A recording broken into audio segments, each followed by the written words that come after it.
Hello बच्चों, भाई अभी मैं आपको बताने वाला हूं कि किस तरीके से रोटेशन के चैप्टर को बहुत बेहतरीन तरीके से रिवाइज करना है। इस सेशन में होने वाले हैं बच्चों सारे फॉर्मूले, मोमेंट ऑफ इनर्शिया के सारे केसेस और जितने भी रोटेशन की टर्म्स है, टॉर्क हुआ, एंगुलर मोमेंटम हुआ, उनको किस तरीके से अप्लाई करना है, फॉर्मूले को किस तरीके से सोचना है ताकि क्वेश्चन आपका हो जाए। ठीक है, तो बच्चों इस टॉपिक से कम 2 क्वेश्चन तो एक्सपेक्ट किए ही जाते हैं। एक क्वेश्चन तो मोमेंट ऑफ इनर्शिया पे आता ही आता है और एक क्वेश्चन अदर्स टॉर्क पे आ जाएगा, एंगुलर मोमेंटम पे आ जाएगा।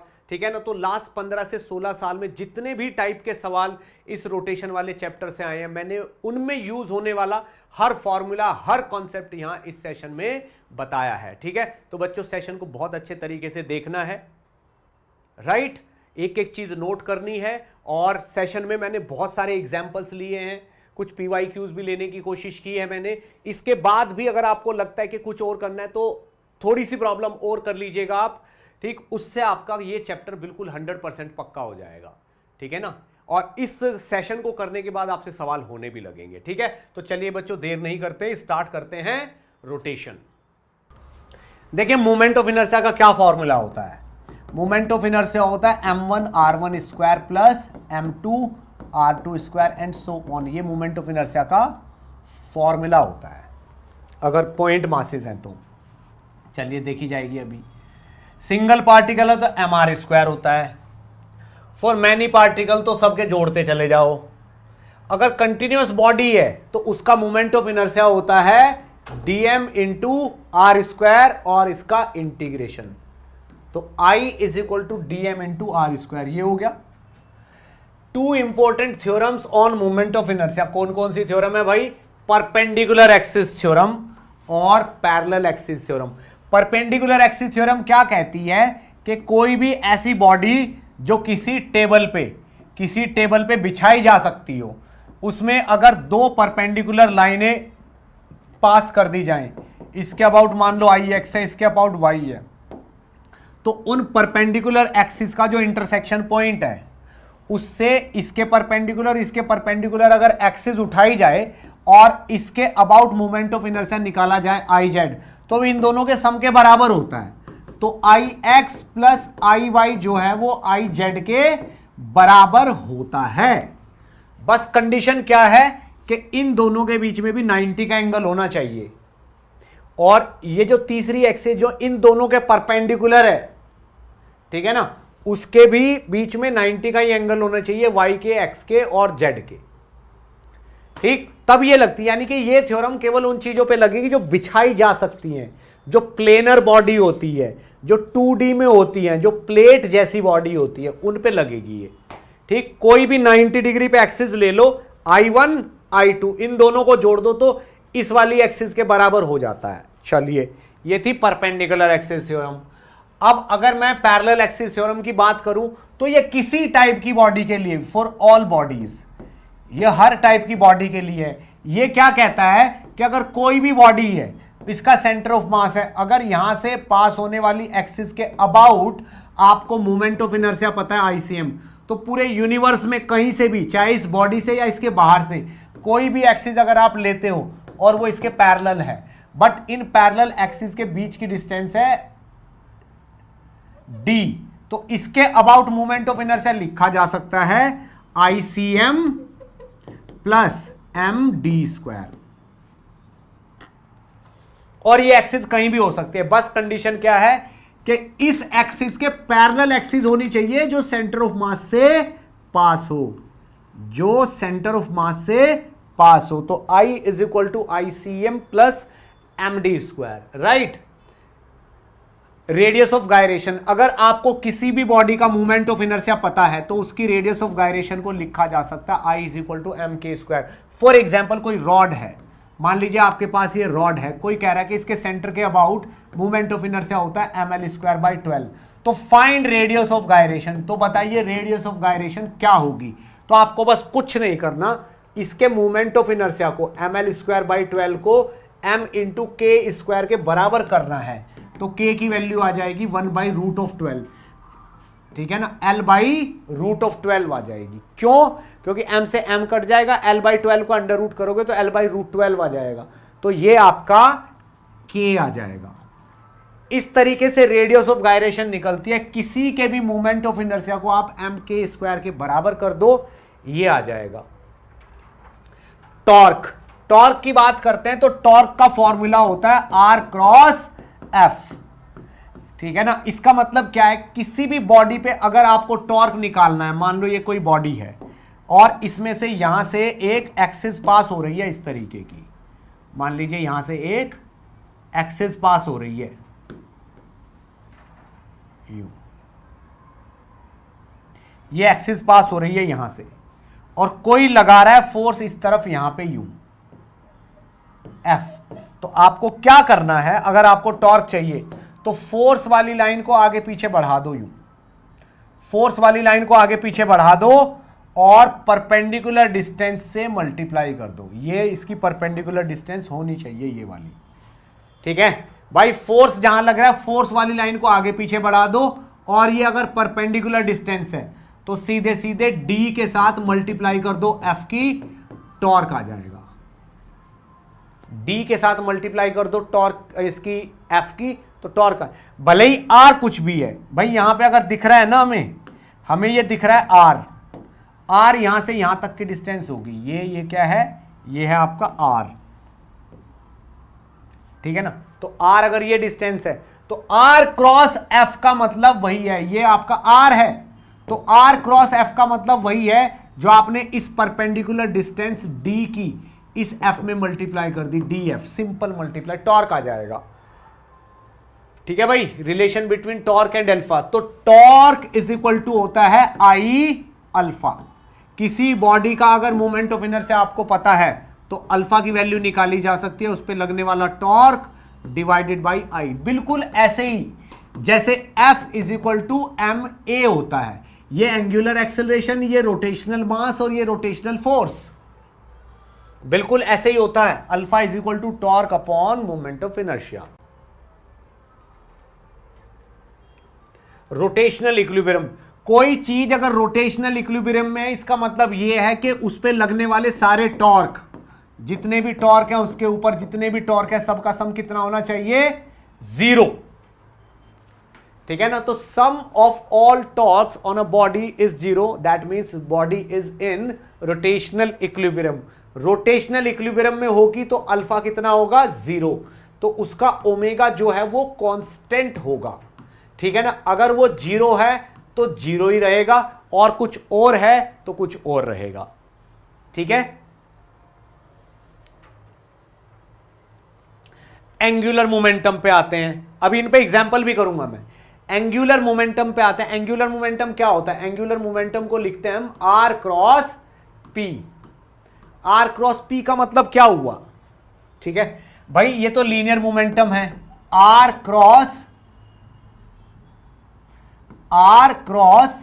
एम वी, ये एंगुलर मोमेंटम हुआ आर क्रॉस एम वी।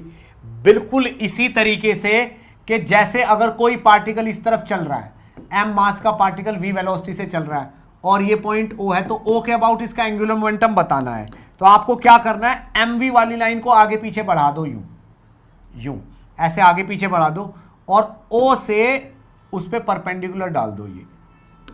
अब ये वाली डिस्टेंस अगर आर है तो एम वी इंटू आर आपका एंगुलर मोमेंटम हो गया इस पॉइंट के अबाउट उस एम मास का। अगर एम मास इस तरफ चल रहा है तो एम वी वाली लाइन को आगे पीछे बढ़ा दो, इस पॉइंट के अबाउट आपको उसका एंगुलर मोमेंटम चाहिए तो एम वी आर हो जाएगा। अगर ये पार्टिकल यहां भी पहुंच गया ना, और अब भी इस तरफ वी से चल रहा है और इसका मास एम है, तो अब भी इस पॉइंट के अबाउट इसका angular momentum M V R ही होना चाहिए, ठीक है। तो आप यहां पे इसका एक फॉर्मूला भी लिख सकते हो, R P sine theta. Angular momentum rigid body rotating about fix axis, I omega. Angular momentum का एक और फॉर्मूला होता है आई ओमेगा। तो भाई अगर कोई आपसे कहे कि भाई हमारे पास एक डिस्क है ऐसे, ठीक है, और ये डिस्क घूम रही है किस एक्सिस के अबाउट, इस एक्सिस के अबाउट ये डिस्क घूम रही है, डिस्क है, इसका मास m, रेडियस r है, और ऐसे ओमेगा से घूम रही है, तो इसका एंगुलर मोमेंटम कितना होगा, आई ओमेगा। आई क्या होगा, m r² by 2 into omega. ये इसका एंगुलर मोमेंटम होगा इसके अबाउट। क्या मेरी बात समझ में आ रही है? Is it okay? ठीक, अभी क्वेश्चन आएंगे, अभी क्वेश्चंस आएंगे, एक बार मैं सारी चीजें बता तो दूं आपको। कंजर्वेशन ऑफ एंगुलर मोमेंटम, अगर टॉर्क जीरो है तो L initial is equal to L final. क्यों? क्योंकि टॉर्क होता है dl बाई dt, बिल्कुल उसी तरीके से जैसे F होता है dp बाई dt। तो अगर ये चीज जीरो है तो that means L is constant, L change नहीं होगा, ये है। तो अगर किसी एक्सिस के अबाउट किसी एक्सिस के अबाउट टॉर्क जीरो है तो उस एक्सिस के अबाउट इनिशियल एंगुलर मोमेंटम और फाइनल एंगुलर मोमेंटम बराबर होंगे, वो चेंज नहीं होंगे। ठीक है? शांतनु मिश्रा, सर ये सब फॉर्मूला शीट कहां पर मिलेगी? अच्छा, और क्वेश्चन आएंगे बेटा अभी।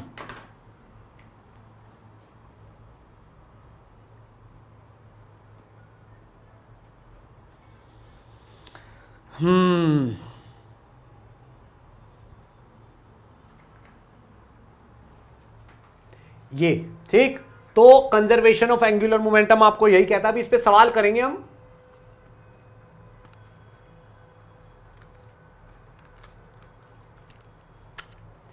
इसकी रिमोट की सेलवेल नहीं चल रही है क्या?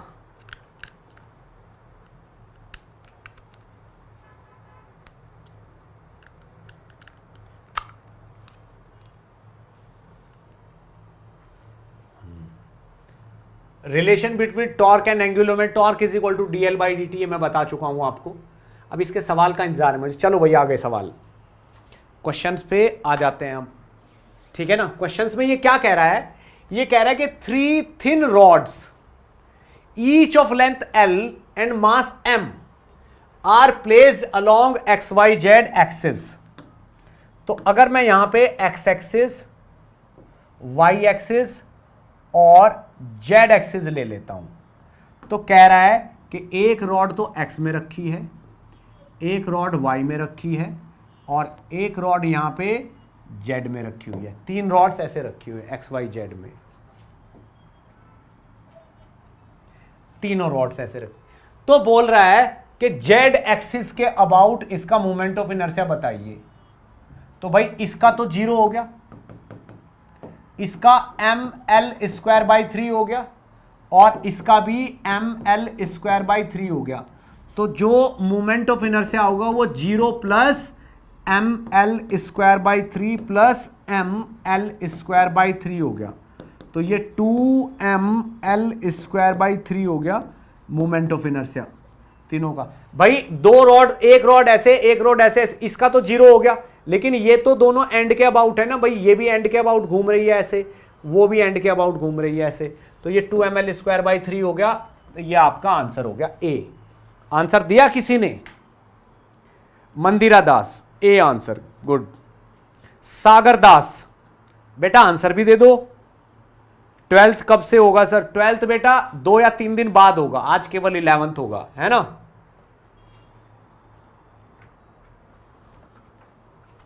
अगला सवाल पूछ रहा हूं, रेडी हो जाओ क्वेश्चन के लिए। ठीक है, ये लो, इसका आंसर दो मुझे। ठीक है ना? जो दे देंगे प्लस के 4 नंबर है, समझ लो नीट के। देखो क्या है, moment of inertia of a rod of mass m, length L, about it's one and is I. If 1/4 of its length is cut away, then moment of inertia of the remaining rod about its one end will be.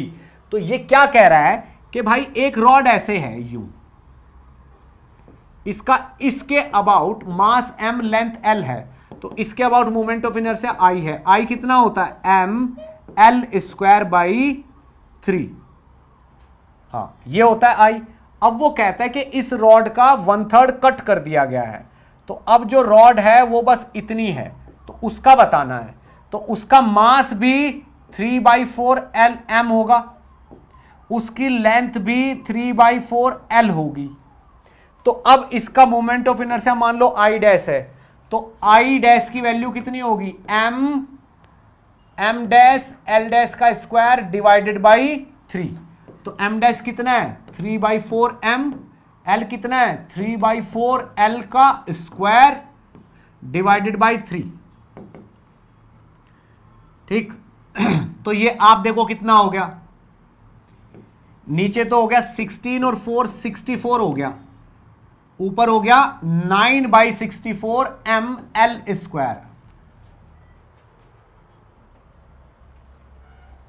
ठीक है, तो I dash जो है वो आपका हो गया 9/64 ml square, और I आपका हो गया 1/3 ml स्क्वायर, और वो I की टर्म में चाहता है। तो इन दोनों को अगर मैं डिवाइड करूं तो ml स्क्वायर से ml स्क्वायर कैंसिल, तो ये चीज आ गई 27/64।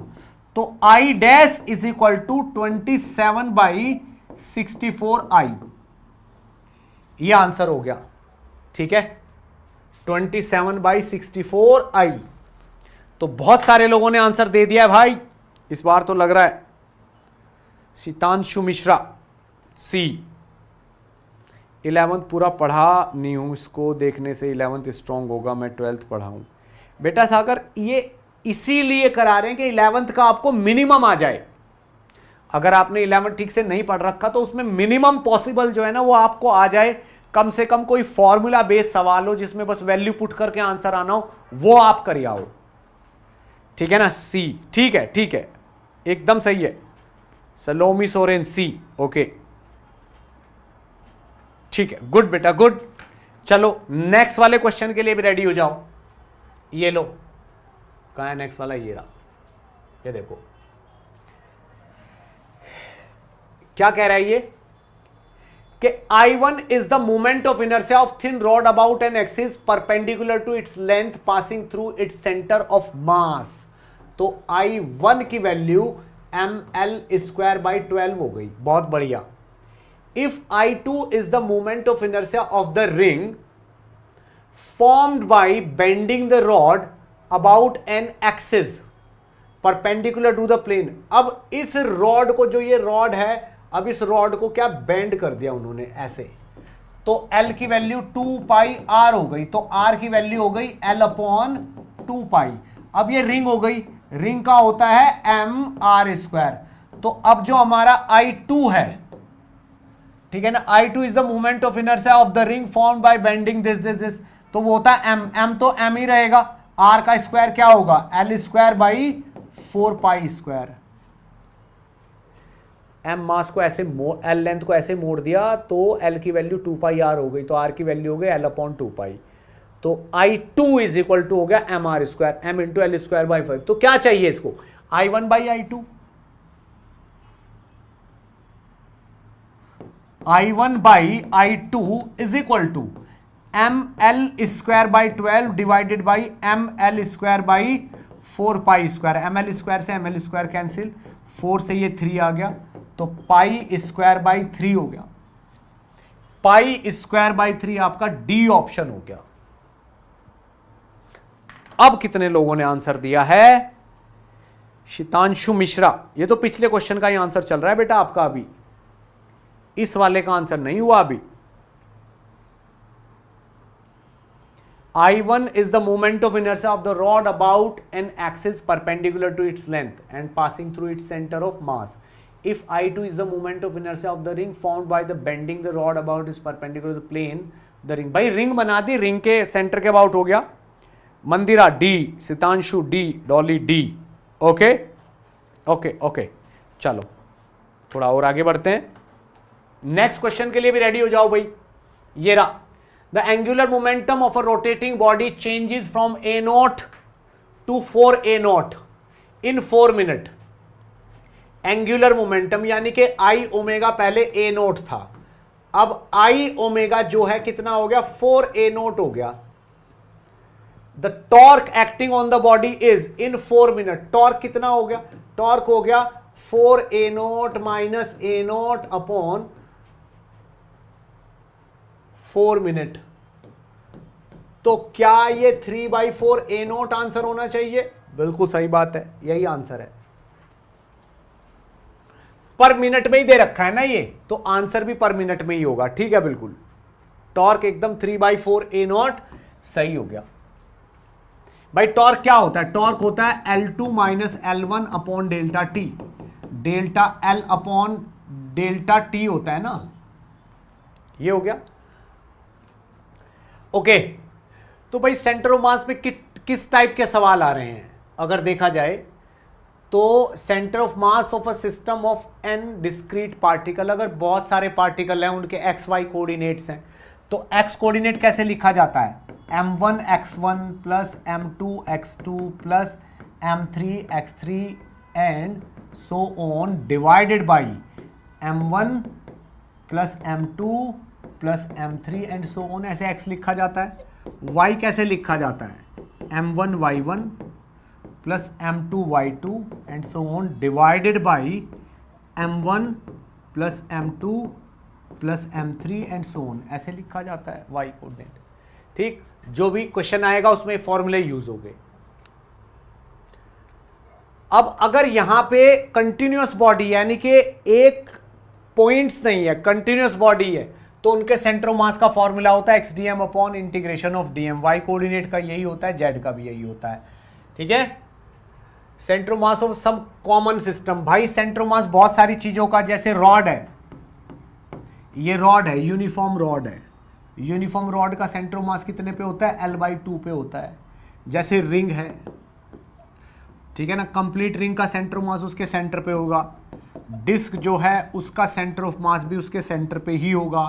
ठीक, अब हाफ रिंग की अगर हम बात करें, हाफ रिंग का सेंटर ऑफ मास कहाँ होता है? ये हाफ रिंग है जिसका मास m रेडियस r है।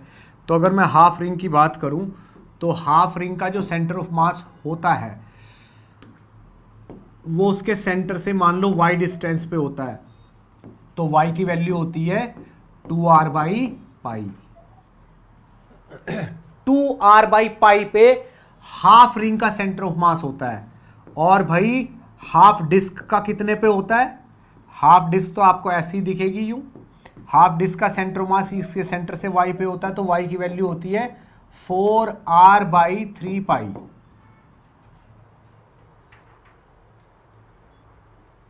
हाँ, 4r/3पाई पे होता है। ठीक है ना भाई। कोई सिलेंडर ले लो, अगर आपको सिलेंडर लेना है तो सिलेंडर का सेंटर ऑफ मास उसकी एक्सिस के मिड पॉइंट पे होता है। तो बहुत सारी चीजें ऐसी हैं जिनका सेंटर ऑफ मास हमें पता है, स्फीयर का सेंटर ऑफ मास उसके सेंटर पे होता है। ठीक है, तो कॉमन चीजों का सेंटर ऑफ मास हमको पता होना चाहिए। अब वेलोसिटी ऑफ सेंटर ऑफ मास अगर किसी सिस्टम की निकालनी है, तो जैसे मान लो बहुत सारे पार्टिकल हैं, किसी की वेलोसिटी इस तरफ है, किसी की इस तरफ, किसी की इस तरफ, किसी की इस तरफ, तो m1 v1 plus m2 v2 plus m3 v3 ये जोड़ के टोटल m से डिवाइड कर दो, m1 plus m2 plus m3 से डिवाइड कर दो, तो आपको ये आ जाए। अगर ये आपको x डायरेक्शन की निकालनी है तो m1 into vx1 plus m2 into vx2 and so on करके आपको m1 plus m2 plus m3 से डिवाइड करना है, x डायरेक्शन की आ जाएगी। अगर आपको सेंटर ऑफ मास का एक्सेलेरेशन निकालना है तो वही m1 a1 plus m2 a2 divided by m1 plus m2 करके निकल आएगा। बहुत सारे पार्टिकल्स हैं तो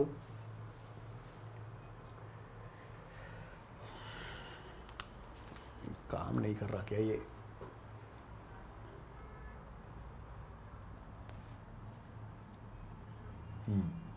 चलिए अब सेंटर ऑफ मास पे एक सवाल देखते हैं।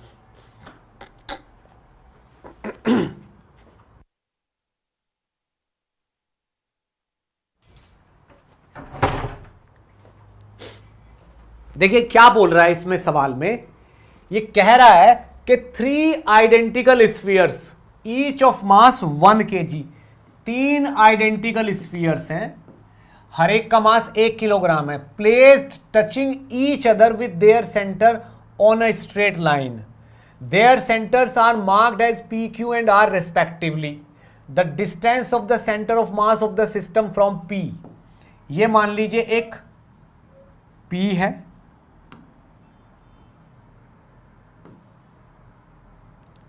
ओहो ये तो गुस्सा आ गया है, ये दूसरा वाला हो गया और ये तीसरा वाला हो गया, ये P हो गया, ये Q हो गया और ये R हो गया। ठीक है ना, और तीनों आइडेंटिकल हैं, तो वो बोल रहा है the distance of centre of mass of the system is, तो भाई इसका भी मास m है, इसका भी m है, इसका भी m, सबकी रेडियस सेम है, तो सिस्टम का सेंटर मास तो यहां पे होगा, यहां पे होगा। तो ये बोल रहा है कि on a straight line their centre mark as P Q R respectively, the distance of centre mass of the system from p, p से इसकी डिस्टेंस बतानी है। तो ये क्या कह रहा है, P Q plus P R plus Q R, P Q plus P R plus Q R by 3। भाई ये तो यही डिस्टेंस होनी है ना, बस ये वाली डिस्टेंस होनी है। तो ये तो कौन सी हो जाएगी, this plus this divided by 2 हो जाए, या फिर P Q plus P R divided P Q plus P R divided by 3 हो जाए, ये सही बैठ जाएगी, ये ठीक बैठ, क्योंकि भाई सारी डिस्टेंसेस सेम है ना, आर ये है, आर ये है, आर ये है, आर ये है, आर ये है।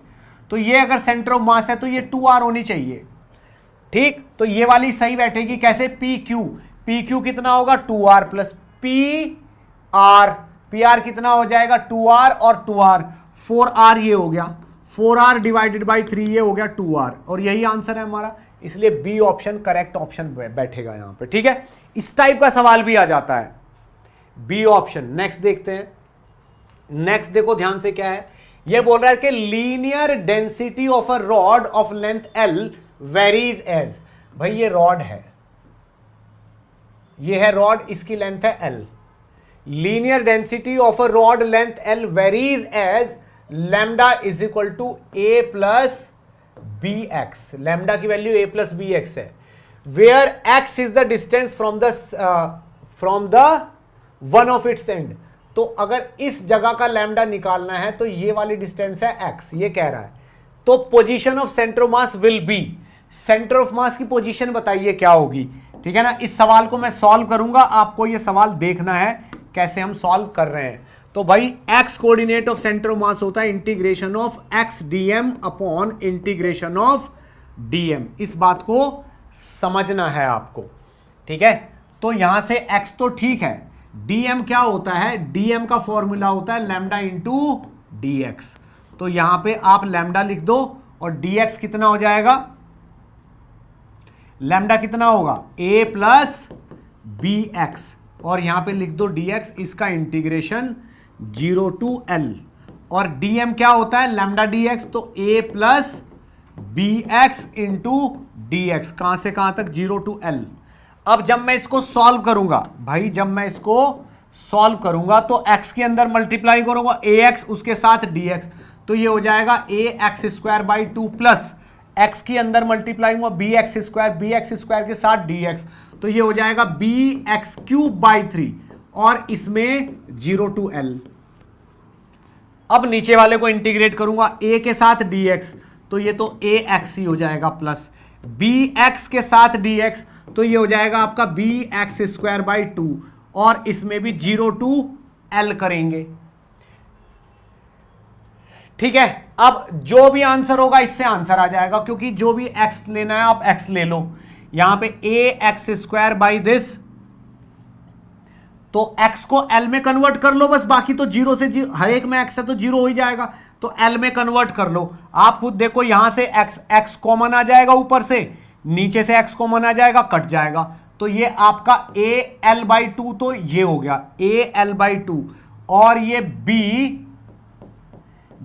l स्क्वायर बाई 3 ये हो गया, नीचे x जा चुका है, कट चुका है, तो नीचे a plus b l by 2 ये हो गया, ठीक है ना, a plus b l by 2, ये सेंटर मास की पोजीशन हो गई। तो आप भाई देख लो, इसको अब सॉल्व करेंगे हम, तो 2 इंटू 3 नीचे 6 आ जाएगा, ऊपर a l plus b l का स्क्वायर हो जाएगा, a l plus b l का स्क्वायर हो जाएगा, और ये कितना होगा 3al प्लस 2bl का स्क्वायर हो जाएगा, नीचे 2a प्लस bl हो जाएगा, और ये 6 कट के 3 आ जाएगा। तो नीचे 3 है, नीचे कितना है 3 है, 2a प्लस bl हो गया, ऊपर 3al और 2bl square, B option correct हो गया, बी ऑप्शन यहां पे करेक्ट हो गया। ये मैंने इंटीग्रेशन किया है बस, और कुछ नहीं, ठीक। तो ये कभी कभी इस इंटीग्रेशन टाइप सवाल भी आपको देखने को मिल जाते हैं वहां पे। ये क्या बोल रहा है, 2 blocks of mass 10 kg 4 kg are connected by a spring of negligible mass and placed on a frictionless horizontal surface. एक तो ये है कितना 10 kg और एक ये कितना है 4 kg। एक स्प्रिंग से जुड़े हुए हैं, negligible mass place on a frictionless horizontal, impulse is given to a velocity of 14 metre per second to the heavier block in the direction of the lighter block. इसको इस तरफ कितनी वेलोसिटी दी गई है, 14 मीटर पर सेकंड की velocity दी गई है। The velocity of the centre of mass, तो भाई वो खुद ही कह रहा है m1v1 plus m2v2, m1v1 plus m2v2 upon m1 plus m2 is equal to velocity of centre of मास।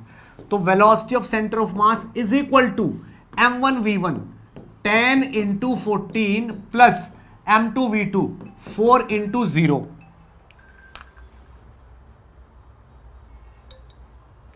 ठीक है ना, 4 into 0 by m1 plus m2, तो ये 10 प्लस 4 हो गया। भाई ये तो 10 आ गई, कहां लिख रहा है, सी ऑप्शन करेक्ट हो गया। ठीक है ना, सी ऑप्शन करेक्ट हो गया।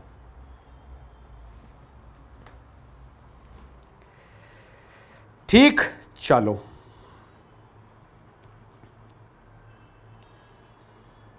सर लेक्चर कितने बजे तक चलेगा?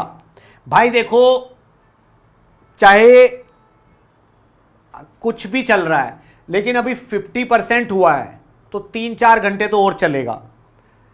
ठीक है, तो बाकी आपके ऊपर डिपेंड करता है।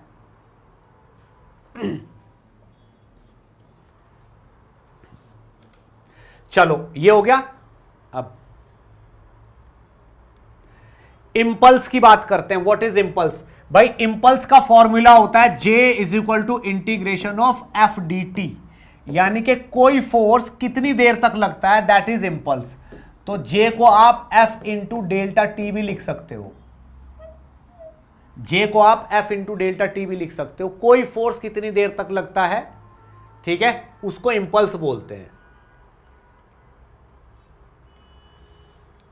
ठीक, चलिए अब इंपल्स और कुछ भी नहीं है, ये m2v2 माइनस m1v1b है। ठीक है ना, चेंज इन मोमेंटम को भी आप इंपल्स ही बोलते हो। This is known as sudden change in momentum, ये इंपल्स ही है। ठीक है ना, अब बात करते हैं क्वेश्चन की।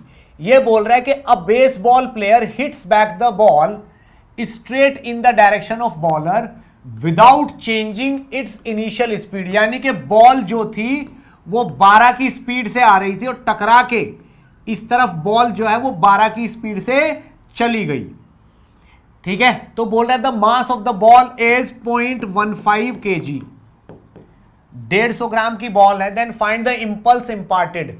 तो भाई जो ये वाला मोमेंटम है P इनिशियल, तो वो तो m इंटू वी है, P फाइनल भी m इंटू वी है, बट वो माइनस का है। तो change in momentum is mv minus का mv, तो माइनस का 2mv चेंज हो गया, यानी कि माइनस का 2 इंटू 0.15 इंटू v कितना है, v है 12। ठीक है ना, तो 0.3 इंटू 3.6 के आसपास हो गया। ये लो 3.6 हो गया आंसर, 3.6 वाला आंसर हो गया ए। ठीक है ना, ए आपका आंसर हो गया। सी ऑप्शन ए आंसर है क्या? 0.15 इंटू 2.3 हो गया इंटू वी 0.3 इंटू 12 कितने होते हैं भाई, 12 या 3.6 एकदम सही है। आगे बढ़ जाते हैं इंपल्स में। चेंज इन मोमेंटम भी इंपल्स ही है, इंपल्स से कोई इंप्रेस नहीं होना हमें, इंपल्स बस चेंज इन मोमेंटम है। और चेंज इन मोमेंटम निकालने का तरीका एक ये भी है कि अगर आपको फोर्स और टाइम पता है तो दोनों की मल्टीप्लाई कर दो, चेंज इन मोमेंटम आ जाता है। ठीक है, राइट। यहां पे देखो, a cricket ball of mass 150 gram, mass कितना है 150 gram, is moving with a velocity of 12 metre per second, 12 metre per second की स्पीड से चल रही है, and hit by a bat so that ball is turn back with a velocity of 20। तो नए वाली वेलोसिटी कितनी है, 20 मीटर पर सेकेंड है। If the duration of the contact between the ball and this is delta T, delta T की value कितनी दी है उसने 0.01 second, find the impulse and the average force exerted. एक तो इम्पल्स बताना है, तो mv2 माइनस mv1 हमको बताना है। तो कितना है 0.15 इंटू 20 माइनस 0.15 इंटू कितना 12, और ये विद माइनस साइन है।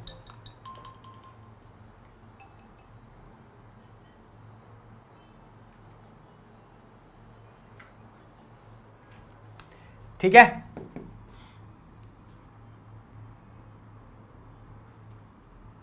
तो कितना बन गया, माइनस माइनस आ गया ना, क्योंकि माइनस में ये माइनस डायरेक्शन में लिया जाएगा। तो 0.15 इंटू 20 तो हो गया आपका 3, ठीक, माइनस माइनस प्लस हो गया, 0.15 इंटू 12 हो गया 1.8, तो दिस इज 4.8 वाली फिगर। ठीक है ना, तो ये तो इंपल्स हो गया जे। अब ये बोल रहा है फोर्स एक्सर्टेड, ठीक है ना, तो फोर्स होता है change in momentum divided by time, तो जे चेंज इन मोमेंटम ही है, तो 4.8 डिवाइडेड बाई 0.01, ठीक है ना, तो ये हो गया आपका 480 आपका ये सेकंड वाला ऑप्शन हो गया 480। ठीक है भाई, 480 न्यूटन सेकंड वाला ऑप्शन हो गया। फोर्स क्या होता है, delta P by delta T. ठीक, अब कॉफिशिएंट ऑफ रेस्टिट्यूशन पे भी सवाल आता है। कॉफिशिएंट ऑफ रेस्टिट्यूशन होता है velocity of separation along the line of impact divided by velocity of approach. तो E की value velocity of separation divided by velocity of approach होती है। ठीक, अगर कहीं भी आए वेरिएबल मास सिस्टम आपके सिलेबस में, मतलब अगर होगा भी तो क्वेश्चन तो आता ही नहीं है इस पे। ठीक है ना, ये देखते हैं सवाल क्या कहता है। ये कहता है particle of mass 2 kg moving with the velocity of 5 metre per second in i direction. तो ये 2 kg का है, इस तरफ जा रहा है 5 से। Collides head on with an another particle of mass 3 kg, 2 kg है 3 kg है, moving with the velocity minus का 2, तो ये इधर चल रहा है 2 से। After the collision the first particle has speed of, collision के बाद इसकी स्पीड इस तरफ 1.6 हो गई, तो इसकी स्पीड देखते हैं कितनी हो गई, तो कॉफिशिएंट ऑफ रेस्टिट्यूशन बताइए इसका। ठीक, अभी मेरी बात को बहुत ध्यान से सुनना। m1v1 is equal to m2v2, m1v1 plus m2v2 is equal to collision के बाद का m1v1 प्लस m2v2, कॉलिजन के बाद का। ठीक है ना, तो कॉलिजन से पहले का m1 कितना है 2 इंटू 5 प्लस 3 इंटू माइनस का 2 इज इक्वल टू m1 कितना 2 इंटू 1.6 प्लस m कितना m2 कितना है 3 है ना, 3 इंटू v2, ये देखेंगे तो आप देखो 2 इंटू 5 10 माइनस का 6 इज इक्वल टू 3.2 प्लस का 3 इंटू v2, 10 मेरे 4 और ये 7.2 divided by 3 is equal to v2। तो v2 की वैल्यू कितनी आ गई 2.4 मीटर पर सेकंड आ गई, ये v2 की वैल्यू। तो ये 1.6 से जा रहा है और ये 2.4 से जा रहा है उस तरफ। ठीक है, तो E की वैल्यू निकालेंगे। अब ऊपर है वेलोसिटी ऑफ सेपरेशन, अब वो 2.4 से जा रहा है, वो 1.6 से जा रहा है, तो दिस इज 2.4 माइनस 1.6। ओके, अब वेलोसिटी ऑफ अप्रोच वो 5 से था, वो 2 से था, ये 5 प्लस 2 हो गया 7 हो गया, तो नीचे तो 7 हो गया और ये 6 7.2 इंटू दिस हो गया, ये प्लस तो नहीं है ना, ये बोल रहा है 1.6 इन नेगेटिव डायरेक्शन। भाई ये नेगेटिव में है, ये माइनस में, ये माइनस में है। ठीक है, तो 10 माइनस 6, तो ये नेगेटिव में है ना ये वाली वेलोसिटी, तो ये इस तरफ है एक्चुअल में। 1.6 मैंने उधर के बजाय इस तरफ ले ली, तो ये वाली चीज प्लस आ जाएगी, तो 2.4 1.6 तो हो गया 4, ये तो E की वैल्यू 4/7 आ गई। सेकंड ऑप्शन करेक्ट हो गया। भाई ये तो 1.6 इधर चल रहा है और ये 2.4 इधर चल रहा है, 2.4 और 1.6 तो जुड़ जाएंगे ना सेपरेशन में, सेपरेशन हो रहा है इनमें, तो ये आपका 4/7 आंसर आएगा। भाई एक्चुअल में क्या, कॉलिजन के टाइम पे तो ये यूं चल रहे थे, कॉलिजन होते ही ये इस तरफ चलने लग गया, वो उस तरफ चलने लग गया, तो सेपरेशन में दोनों की वेलोसिटी ऐड हो जाएगी। ठीक, ये वाला सवाल देख लीजिएगा, ये भी ऐसा ही है।